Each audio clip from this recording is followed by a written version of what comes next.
Hi everyone. Uh, hi once again.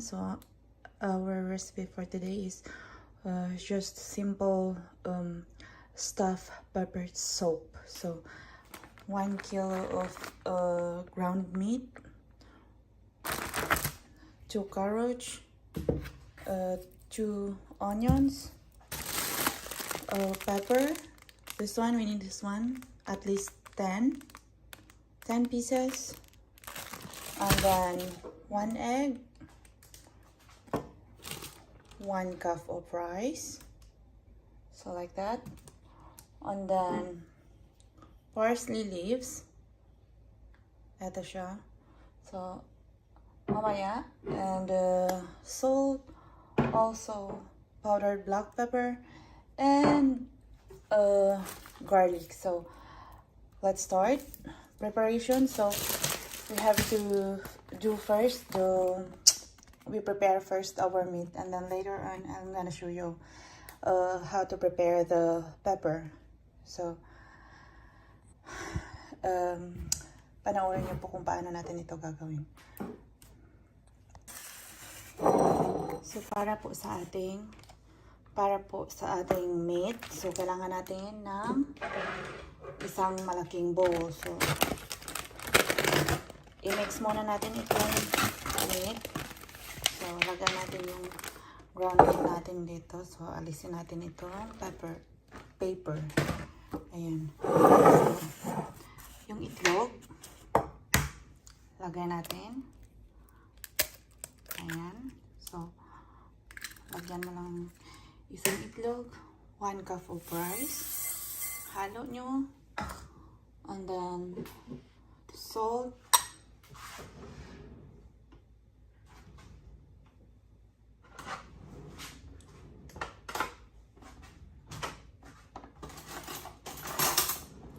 So for the salt, at least 1 teaspoon first. So if not salty enough, then you can add more. And we also have here our additional. So here in Europe, so we have this vegetable. So it's just like a plus factor para maging masarap yung ating lulutuin. So sa Pinas, meron namang magic sarap. Parang equivalent siya nun. So let's put 2 teaspoon. And then, so sa black pepper, i-control nyo lang. So not that much. So ayan. And then ito, parsley leaves. So at least lagyan nyo siya ng 1 teaspoon also. So ayan. So with our ayan, andyan na yung meat. So kasunod is let's clean muna the onion and garlic, and then i-grind natin siya. So here our onion grinder. So let's peel first the onion. Or I guess mas maganda if we have to do first for the garlic.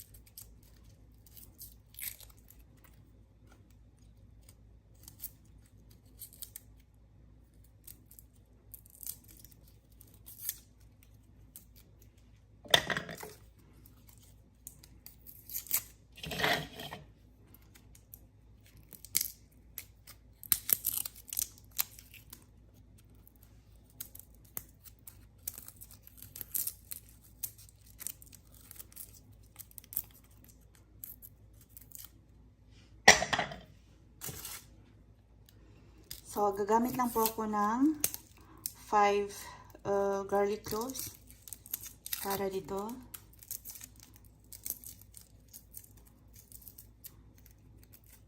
So, i-grind ko po siya para mas ma-mix po natin siya ng mabuti. Or you can slice it naman ng pinong-pinong.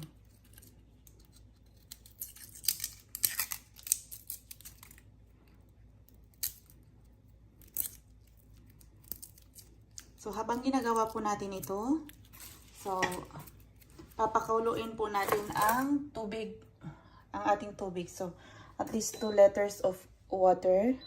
At papakuluin po natin siya.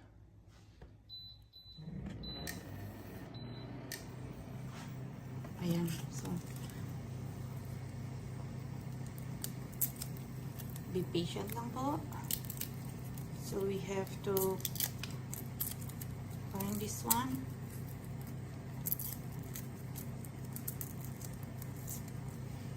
Ayan, so ready na. So our onion also. Ayan. So we have to peel the onion, first layer. Ayan. So eto na po. Okay, so i-grind po muna natin ang ating garlic. Susunod po natin ang onion.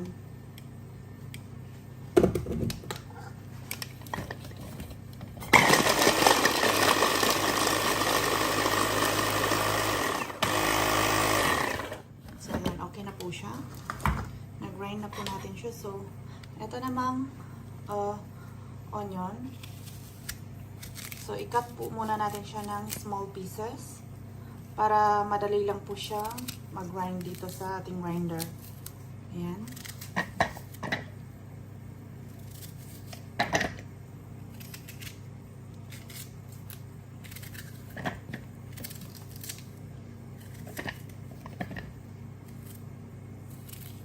Okay. Ayan lang po siya kadali.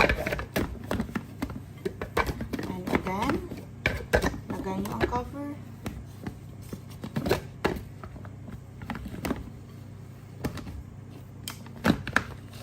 So,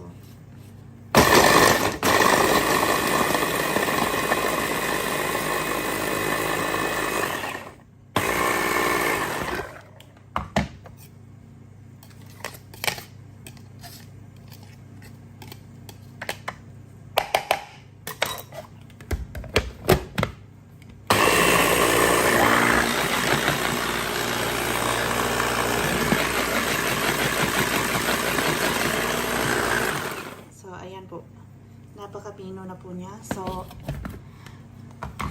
ganito po siya. Ilalagay na po natin siya sa ating meat. So, wash your hands po sa paggawa nito. So, ayan. I-mix po natin yan siya. Ayan. At kailangan din natin ng red pepper.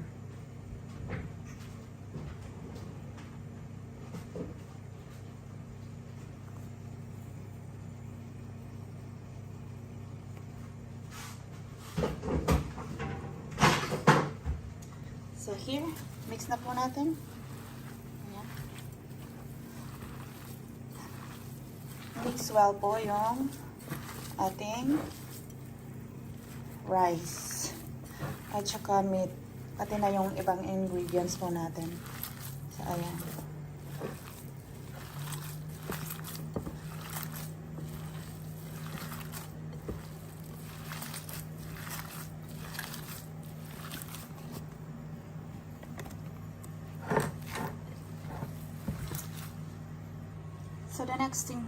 So the next thing we'll do is to prepare ang carrots para ma-mix natin sa ating meat.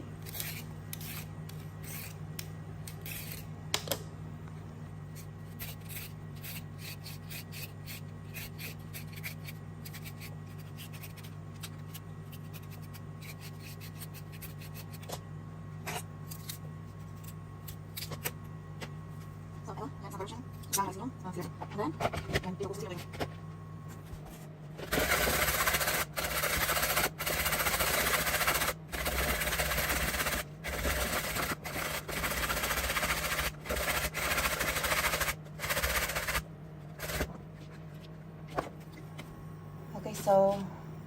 Okay, so our carrots ready na siya i-mix. So, ayan, mix natin dito sa ating meat. Ayan. i-mix up ulit natin siya. Ayan.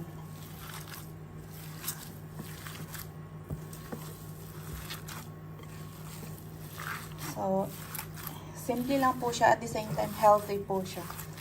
So, yung asawa ko, gusto niya naman po itong kainin. So, of course, pagkain nila ito.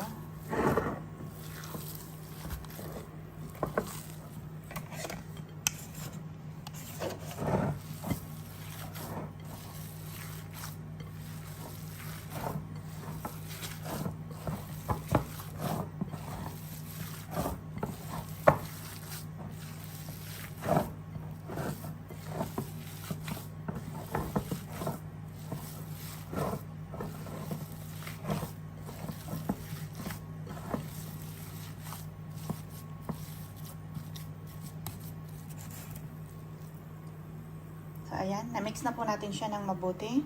Ayan. Andyan na po lahat ng ingredients. So, next is, i-prepare na po natin yung ating pepper. So, aalisan po natin siya ng mga buto at saka yung nandun sa loob ng pepper. So, see you later.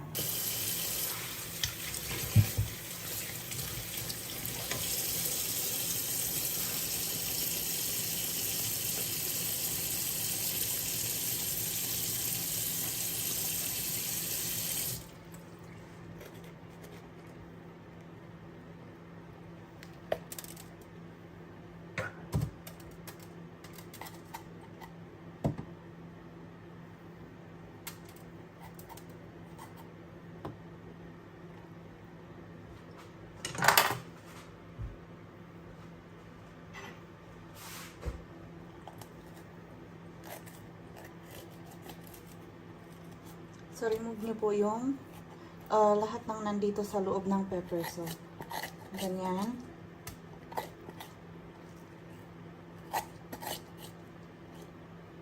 Linisan po natin siya ng mabuti. At saka, hugasan na rin po natin after.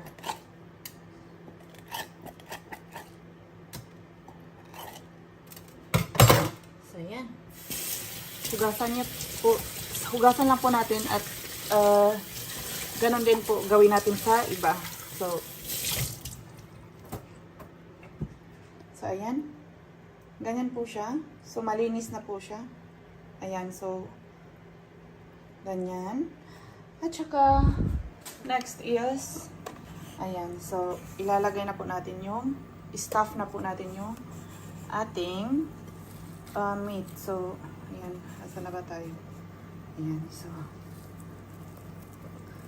lagay nyo lang po. Push nyo po pailalim. So, ganyan. Ganito lang po paggawa niya. So, ayan. I-stuff nyo po yung ating mga ingredients sa loob ng pepper. So, ayan.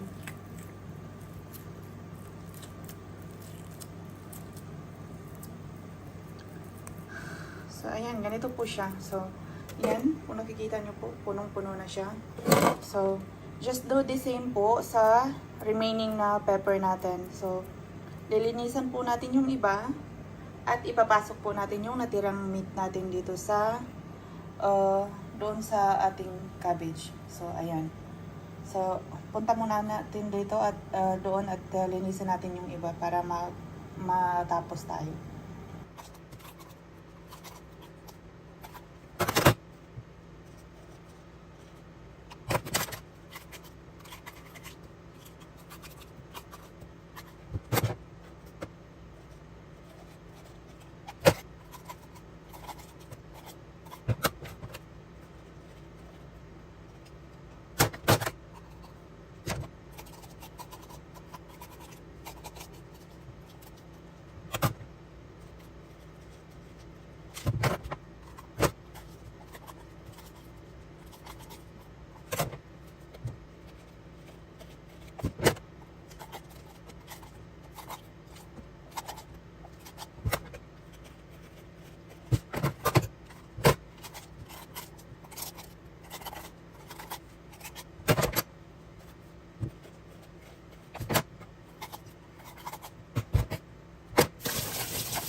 So, meron po tayong natira na meat. So, wala na po tayong pepper. So, ang gagawin po natin ay, pwede po natin siyang gawing meatballs. Ayan. Gawin natin bilog. At saka, ayan. So, ihahalo na lang po natin yan mamaya doon sa ating soup. Ilulunod lang natin yan.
Lulod po natin siya. Halo lang natin. So, sa pag ganito naman po, if yung soap po natin is tasteless, so pwede po nating lagyan ng salt, konti, or etong vegeta. So, sa akin po, vegeta na lang po yung ilalagay ko. So, ayan. Para maging tasty po siya yung sabaw. So, ganyan. Ayan, sabaw na sabaw siya. So, eto yung stuffed pepper soap natin. So, hayaan lang po natin siyang mga around 1 hour. Lulutuin natin mamaya at saka titikman. So, kung malambot na yung rice natin at saka yung meat, if luto na siya. So, babalikan na lang po natin siya mamaya. Hi guys! So, eto na, kakamustahin natin itong ating niluto. So, first, eto muna, tikman natin itong meatball. Yan. Let's check kung luto na siya. Yan.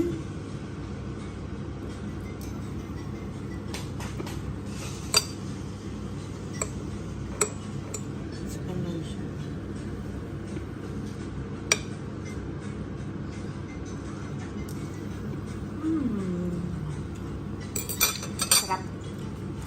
So, kailangan muna natin mga 10 minutes more.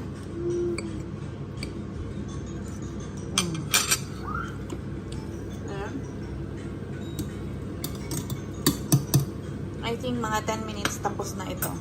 So, pwede nang kumain. So, ayan. So, kung gusto nyo ng medyo malagkit yung soap.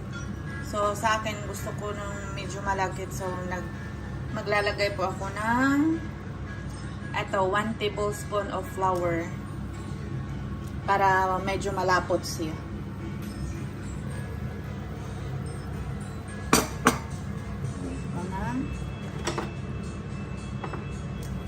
Ayan. Lagay natin. Tapos mix natin yon. Ayan. Mix lang natin. Ayan, so para medyo malapot siya ng konti.